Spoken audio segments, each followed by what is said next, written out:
Hello everyone, welcome to my another blog. বন্ধুরা, তোমরা অনেকে আজকে আমার শাশুড়ির হাতের চিকেনের কোরমা রেসিপি দেখতে চেয়েছো, তাই আজকে আমি চিকেন কোরমা রেসিপি শেয়ার করতে চলে আসলাম। এখানে আম্মু নিয়ে নিয়েছিল চিকেনের মধ্যে লবণ আর আদা রসুন পেস্ট মাখিয়ে এখন চিকেনটাকে ভেজে নিবে। এখন চুলায় চিকেনটাকে ভাজার জন্য প্যান বসিয়ে দিয়েছিল। প্যানটা গরম হয়ে এলে এরপরে তেল দিয়ে দিয়েছিল।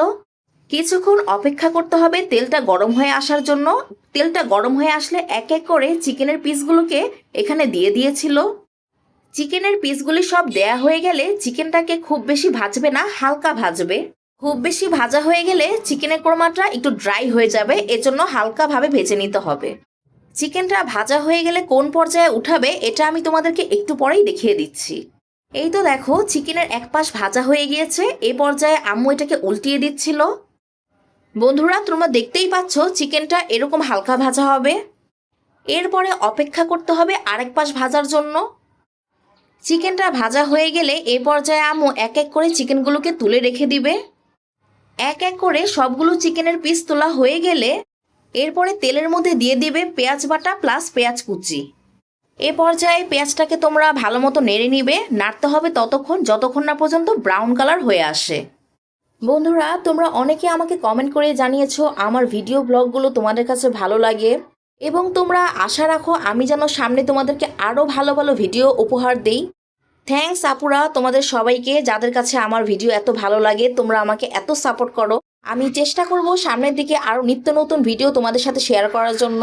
এখন পেঁয়াজ লাল হয়ে এলে এখানে দিয়ে দিয়েছিল দারচিনি, এলাচ, স্টার মশলা, আর দিয়েছিল কাবাব চিনি, আর দিয়েছিল লবঙ্গ। এখন এই পর্যায়ে দিয়ে দিয়েছিল সাদা গোলমরিচের গুঁড়ো। এরপরে এখানে দিয়ে দিতে হবে তেজপাতা। তেজপাতা দেয়া হয়ে গেলে আরও কিছুক্ষণ পেঁয়াজটাকে ব্রাউন কালার করে নিতে হবে।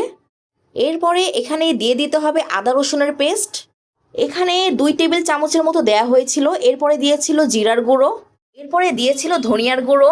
ধনিয়ার গুঁড়ো এখানে 2 টেবিল চামচের মতো দিয়েছিল। তারপরে দিয়েছিল লাল মরিচের গুঁড়ো। আর অ্যাড করতে হবে স্বাদ মতো লবণ। মরিচের গুঁড়োটা তোমরা কেমন ঝাল খাও সেই অনুযায়ী ঝালটাকে রাখতে পারো। এরপরে এখানে দিয়ে দিয়েছিল একটা মিশ্রণ। এই মিশ্রণে ছিল টক দই, জয়িত্রী, জয়ফল আর পোস্তদানার পেস্ট। এরপরে দিয়েছিল 7 থেকে 8 টুকরো কাঁচামরিচ, আর দিয়েছিল আলু বোখারা। সবগুলো মশলা এখানে দেয়া হয়ে গেলে এই পর্যায়ে ভালো মতো মশলাগুলোকে কষিয়ে নিবে একত্রে। মশলাগুলো ভালো মতো কষানো হয়ে গেলে চিকেনের পিসগুলোকে এখন মশলাগুলোর মধ্যে দিয়ে দিতে হবে। চিকেনের পিসগুলো দেয়া হয়ে গেলে এই পর্যায়ে চিকেনটাকে খানিক কিছুক্ষণ নেড়ে নিতে হবে। চিকেনটাকে কিছুক্ষণ নেড়ে নেওয়ার পরে এরপরে এখানে যোগ করে দিতে হবে পানি।